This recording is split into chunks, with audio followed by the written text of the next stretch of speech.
ओम शांति। प्रातः मुरली।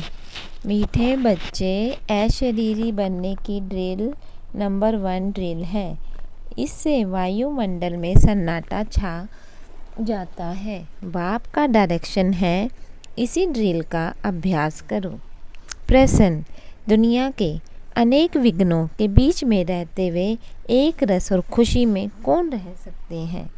उत्तर: बाबा कहते हैं, जो किसी भी विघ्न की परवाह नहीं करते। तुम्हारे दुश्मन तो अनेक हैं, विघ्न डालेंगे, कलंक लगाएंगे, गाली देंगे, लेकिन याद रहे कि कलंक लगने से ही तुम कलंगी घर बनते हो। कहते हैं श्री कृष्ण ने चौथ का चंद्रमा देखा, इसलिए उस कलंक लगे, लेकिन अभी तुम बच्चों पर बहुत कलंक लगते हैं। अंत में तुम कहेंगे, हे भारतवासियों, देखो तुमने बहुत कलंक लगाए और अब हम भी कलंगी धर बनते हैं।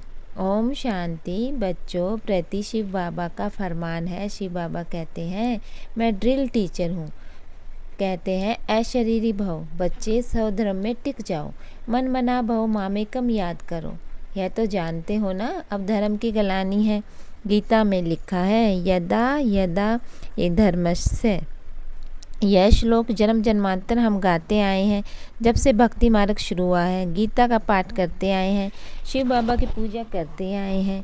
वही शिव बाबा अब कहते हैं, मामेकम याद करो। तो फिर से माया का परछाई पड़ गई है। अब मैं आया हूँ माया पर जीत बनाने के लिए, इसलिए मन मना भव, क्योंकि तुमको वापस जाना है मेरे परम धाम में।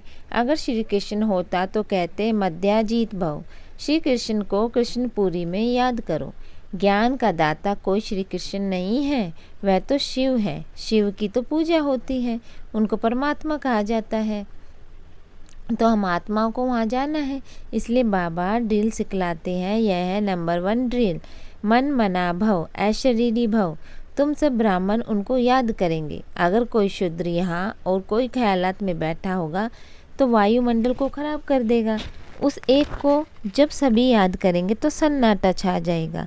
जैसे कोई मरता है तो सन्नाटा हो जाता है, आत्मा के अशरीरी होने का प्रभाव पड़ता है। तो अब बाबा कहते हैं, तुम सब आत्माओं को वापस ले जाऊंगा। काल तो एक आत्मा को ले जाता है, मैं तो कालों का काल हूँ। मैं सबको लेने आया हूँ और मैं आता हूँ साधारण ब्रह्मा तन में। मैं मनुष्य सृष्टि का बीज रूप चैतन्य हूँ। मैंने ही गीता सुनाई थी। देखो तुम्हारे पर अब कलश रखा है ना। श्री कृष्ण की गोपियों को भी कलश दिखाते हैं। कहते हैं, श्री कृष्ण ने मटकी तोड़ी। अब वह मटकी काहे की? तुम्हारे सिर पर जो विकारों की मटकी है उनको तोड़ते हैं और ज्ञान अमृत का कलश देते हैं। बाकी सतयुग में थोड़ी कोई ऐसे बात हो सकती है, गोपियाँ तुम हो। गोपी वल्लभ भी गोपियों पर जो जहर का कलश था वह फोड़ ज्ञान अमृत का कलश रखते हैं। तो इससे बुद्धि बहुत अच्छी चाहिए, तब धारणा हो सकेगी गोपियों का वल्लभ बाबा शिव बाबा है। श्री कृष्ण को वल्लभ नहीं कह सकते। लिखा है, गोपियों को भगाया। अब आप थोड़े ही भगाएंगे, यह तो कायदा नहीं है। बाबा समझाते हैं, जब कोई महात्मा कहे कि शिवो हम, तो बोलो कि एक तरफ कहते हो महात्मा यानी महान आत्मा, फिर अपने परमात्मा अथवा शिवो हम क्यों कहते हो? महान आत्मा तो पवित्र आत्मा ठहरे। यह राज समझाना है। इसको ज्ञान का धर्म युद्ध कहा जाता है।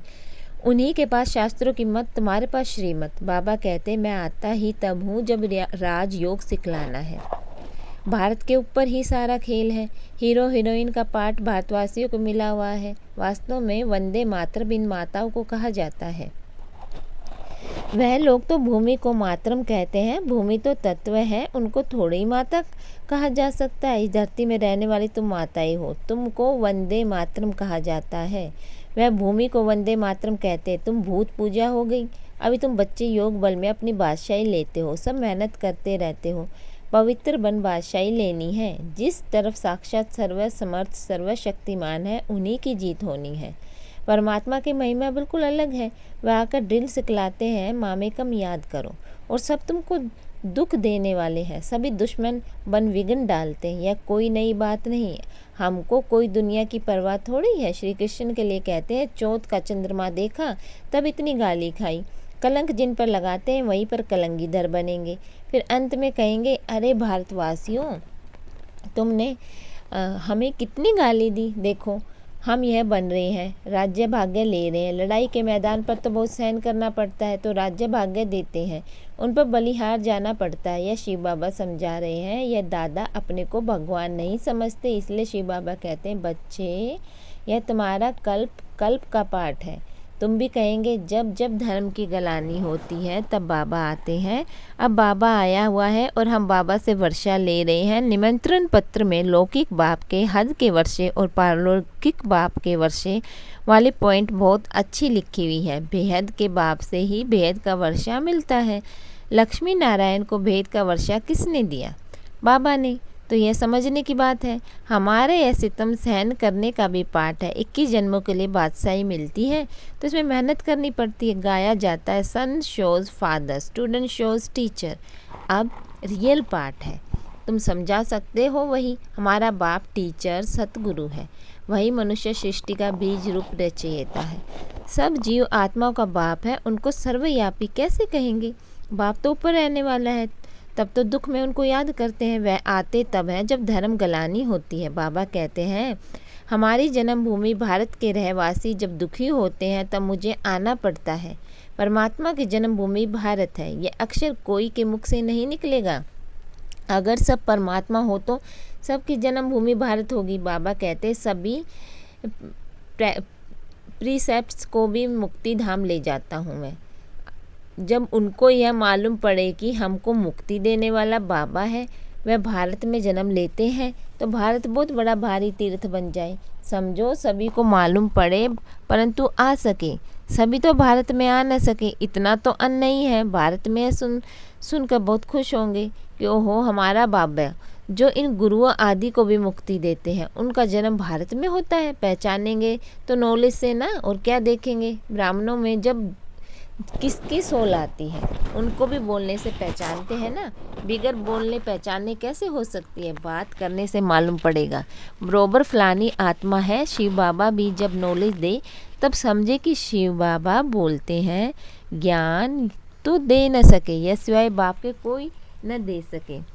कभी कभी कोई कहते हैं हम शिव बाबा से बात करें, परंतु उनको पहचानेंगे कैसे? समझ भी नहीं सकेंगे। बुद्धि से समझाना चाहिए, यह नॉलेज बाबा के सिवा कोई नहीं दे सकता। देखो कहाँ कहाँ बच्चियाँ बिखर देखे तड़प रही हैं शिव बाबा से मिलने। ज़रूर उनकी ताकत है जो खींचती है। कशिश है, उनको सफ़ेद पोश का साक्षात्कार कराते हैं, इसलिए बाबा कभी हमारी ड्रेस बदलने नहीं देते। तो उनकी नॉलेज से मालूम पड़ता है। बहुतों को भिन्न भिन्न प्रकार के साक्षात्कार भी होते हैं, परंतु क्या फ़ायदा?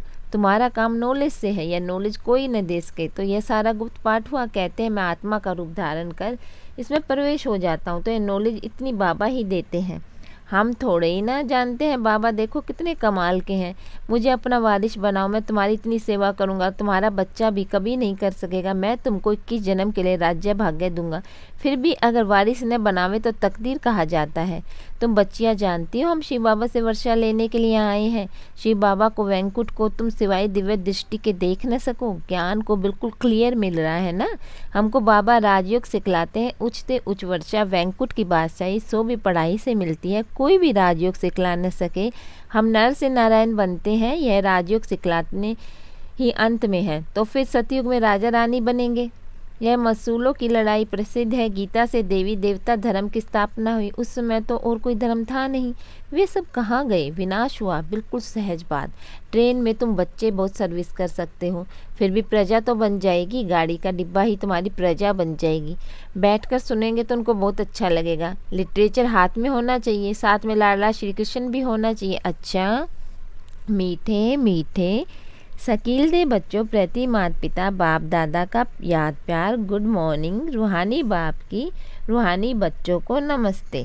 धारणा के लिए मुख्य सार। 21 जन्मों की तकदीर बनाने के लिए शिव बाबा को अपना वारिस बनाना है। हर कर्म से बाप, टीचर, सतगुरु तीनों का शो करना है। नंबर 2, ज्ञान क्लियर मिल रहा है, इसलिए साक्षात्कार की आस नहीं रखनी। साक्षात सर्व समर्थ बाप हमारे साथ है, इसलिए विघ्नों से घबराना नहीं। वरदान, मेरे बाबा के स्मृति स्वरूप द्वारा समर्थियों का अधिकार प्राप्त करने वाले समर्थ आत्मा भव।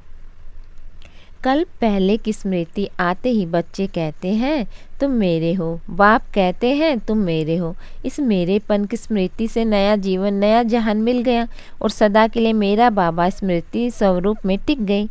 इसी स्मृति के रिटर्न में स्मृति स्वरूप बन गई। जो जितना स्मृति में रहता है उन्हें स्मृति को अधिकार प्राप्त होता है। जहाँ स्मृति है वहाँ समृद्धि है ही। थोड़ी सी विस्मृति है तो व्यर्थ है, इसलिए सदा स्मृति स्वरूप सो स्मृत स्वरूप बनो। स्लोगन, हार्ड वर्कर के साथ साथ स्थिति में भी सदा हार्ड मजबूत बनो। मातेश्वरी जी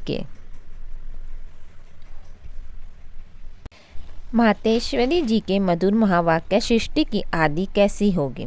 बहुत मनुष्य प्रश्न पूछते हैं कि परमात्मा ने सृष्टि कैसी रची, आदि में कौन सा मनुष्य रचा। अब उसका नाम रूप समझना चाहते हैं।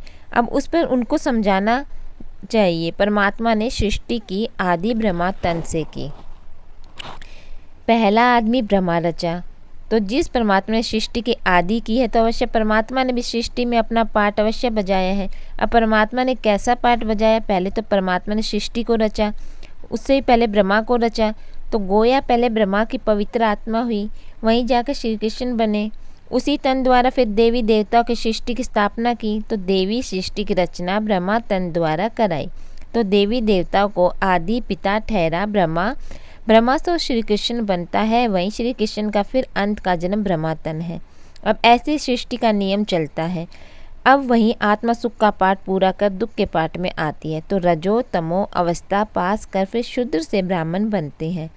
तो हम ब्रह्मावंशी, सो शिववंशी सच्चे ब्राह्मण। अब ब्रह्मावंशी उसको कहते हैं जो ब्रह्मा के द्वारा अविनाशी ज्ञान लेकर पवित्र बनते हैं। तो इससे सिद्ध है कि इस सृष्टि का आदि पिता बाबा ब्रह्मा। अच्छा बच्चों, ओम शांति।